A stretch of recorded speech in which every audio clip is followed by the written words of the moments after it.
अगर एक अज्ञानी कथा सुनाता है तो अज्ञान बढ़ेगा, अगर एक ज्ञानी कथा सुनाता है तो ज्ञान बढ़ेगा। और जो कि पहले ऐसा ही होता था, हर कोई ऐरा गैरा कथा नहीं सुनाता था गुरु कथा सुनाते थे, उससे ज्ञान बढ़ता था। तो ये पहले ज्ञान लेना जरूरी है, उसके बाद ये कथाएं वधाएं आती है, तब उनका अर्थ पता चलेगा, अभी नहीं चलेगा।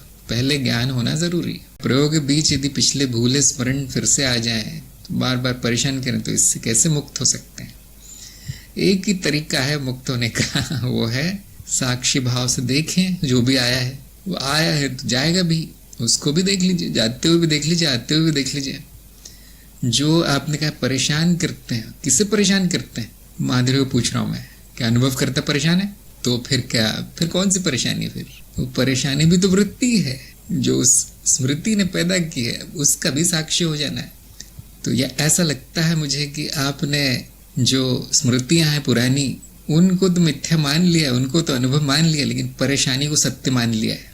ये मुझे परेशानी हो रही, मुझे परेशानी, क्या ये संभव है? इसे हम कहेंगे अर्ध ज्ञान अर्थ चेतना। पूर्ण ज्ञान क्या है?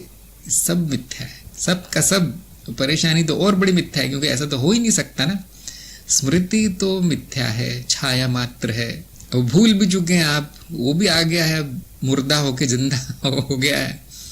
अब वो परेशान कर दे तो मतलब बुद्धि तो पिकनिक मनाने गई है फिर आपकी, फिर तो ज्ञान हुआ नहीं है, फिर तो ज्ञान मार्ग पर नहीं आए हो आप। तो ये पिकनिक का ही मजा लीजिए, परेशानी का मजा लीजिए, फिर और क्या करेंगे? नहीं तो वापस ज्ञान में स्थापित हो जाइए। याद कीजिए क्या बोला गया है, याद कीजिए शब्दों को, ज्ञान के शब्दों को, ज्ञान के वचनों को। नहीं, मुझे ट्रिक बता दीजिए गुरुजी ताकि परेशानी खत्म हो जाए। फिर ये ज्ञान मार्ग के लक्षण नहीं है। ऐसी ट्रिक बता दी गई है आपको कि जो देवी देवताओं को भी नहीं पता, वो भी परेशानी है अब नहीं, वो नहीं जानना मुझे कुछ और जानना है। कैसे मुक्त हो सकते हैं? बड़ी विचित्र बात है। क्या आप मुक्त नहीं है? अब परेशानी है?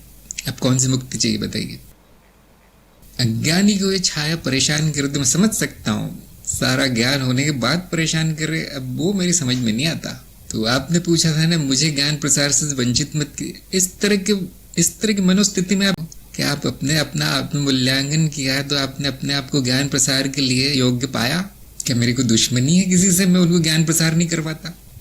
स्वयं पे काम कीजिए पहले। जिस दिन आप योग्य हो जाएंगे, मैं खुद बोलूंगा, मैं खुद चल के आऊंगा वहां की, अब कीजिए ज्ञान प्रसार।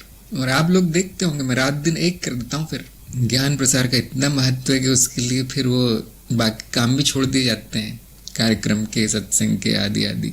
पहले इनका काम, जो ज्ञान प्रसार कर रहा है, पहले उसका काम करना है। उसने ब्लॉग लिखा है, पहले वो पढ़ना है, बाकी दूसरे काम बाद में होंगे। इसने वीडियो बनाया, पहले उसका वीडियो चेक करना है, बाद में मैं अपना बनाऊंगा, बाद में सत्संग अपलोड होगा।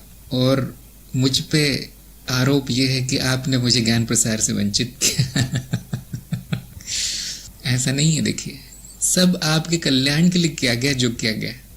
मैं ऐसा कभी नहीं करता कुछ जिसमें आपकी भलाई ना हो या दूसरे लोगों की भलाई ना हो।